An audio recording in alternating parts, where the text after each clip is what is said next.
Ողջույն սիրելի բարեպաշտ ժողովուրդ, այս շաբաթ մեծ պահքի 4-րդ կիրակին է, որը դարձյալ իր անվանումն ստացել է օրվա ավետարանական հատվածից, անվանվելով անիրավ տնտեսի կիրակի։ Առակում պատմվում է, որ մի մեծահարուստ մարդ մի տնտես ուներ, ում մասին ամբաստանություն եղավ, թե տիրոջ ունեցվածքը վատնում է։ Տերը կանչելով նրան պահանջում է տնտեսության հաշիվը։ Տնտեսը մտածելով իր ապագա անելիքների մասին, թե հետագայում ինչպես պետք է ապրի, քանի որ աշխատել չի կարող, իսկ մուրալ ավանչում է։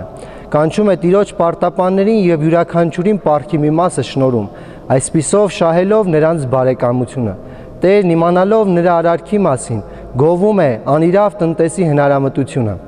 եւ վերջում ավելացնում է ասելով. անիրավ մամոնայից ձեզ համար բարեկամներ շահեցեք։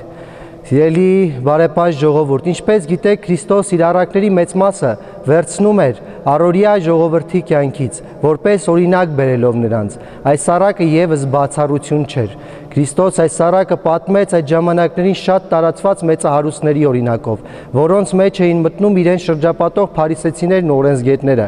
նրանց ասելով, որ ինչպես օրվա տարածված երևույթն էր, մեծահարուստները ունենում էին տնտեսներ, եւ տարվա մեջ 1-2 անգամ նրանց կանչում էին հաշվետվություն պահանջելու։ Այս անգամ էլ առակով ցույց է տալիս, որ Աստված ամեն մեկիս, լինենք մեծահարուստ թե աղքատ, մեզ տնտես է կարգել այս կյանքում եւ մեր կյանքի ավարտին մեր տնտեսությունն է պահանջելու։ Հրեական այդ ժամանակ շատ տարածված մի գեղեցիկ ասացվածք կար, որտեղ ասում էին. հարուստներն այս կյանքում են օգնում աղքատներին, իսկ աղքատները այն կյանքում հարուստներին։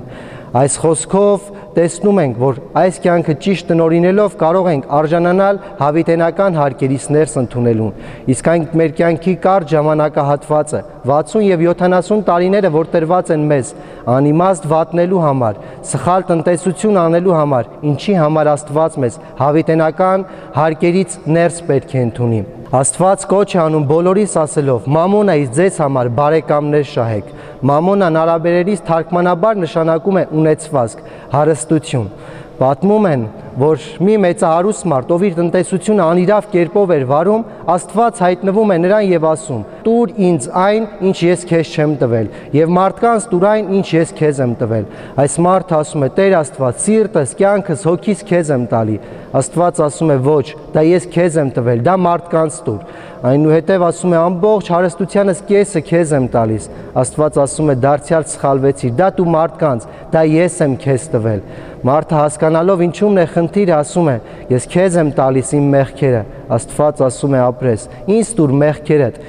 իսկ ինձ տված ամեն բարիք տուր մարդկանց եւ բարեկամներ շահիր»։ Սիրելի հավատացյալներ, Աստծուց տված տնտեսությունը ճիշտ պետք է վարենք այս կյանքում մեզ համար բարեկամներ շահելու համար։ Աստված այս առակով յուրաքանչյուրիս կոչ է անում ասելով. գնա, ողորմություն արա, բարեկամներ շահիր, որպեսզի քո կյանքի ավարտում, երբ տնտեսությունդ պահանջեմ, մարդիկ քեզ չմեղադրեն անիրավության մեջ։ Սիրելի հավատացյալներ, ճիշտ վարելով մեր տնտեսությունը արժանանանք Տիրոջ գովեստին, այժմ եւ միշտ եւ հավիտյանս հավիտենից ամեն։